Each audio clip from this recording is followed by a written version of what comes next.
قبول اسلام کے بعد حضرت معاویہ رضی اللہ تعالیٰ عنہ مستقلاً آپ صلی اللہ علیہ وسلم کے ساتھ رہے، کیونکہ اسلام تو فتح مکہ سے بہت پہلے قبول کر لیا تھا، اسے ظاہر فتح مکہ کے موقع پر کیا، تو وہ جو دل میں، تو بس اس جذبے کے بعد جب اسلام ظاہر ہو گیا تو پھر مستقل آپ صلی اللہ علیہ وسلم کے ساتھ لگ گئے۔ کتابت وحی کے بھی فرائض سر انجام دیتے تھے، اور خط و کتابت، آپ کے خطوط اور ان کی ترسیل، یہ تو کام آپ ہی کے ذمہ تھا۔ 13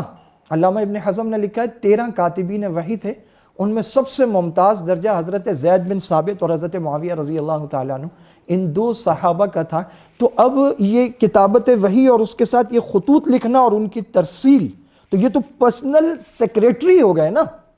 تو پرسنل سیکریٹری پر کس قدر اعتماد ہوتا ہے، وہ کس قدر دیانتدار ہوتا ہے، اس کی اہلیت کتنی زیادہ ہوتی ہے، اور امام الانبیاء ہیں، آپ پر وحی اترتی ہے، تو آپ کو حضرت معاویہ پر کتنا اعتماد ہے کہ حضرت معاویہ رضی اللہ تعالیٰ عنہ آپ کے خطوط لکھ بھی رہے ہیں، ان کی ترسیل بھی کر رہے ہیں، کتاب وحی بھی کر رہے ہیں۔ اور پھر جب آپ اس کو دیکھیں، فی صحف مکرمۃ مرفوعۃ مطہرۃ بأیدی سفرۃ کرام بررہ،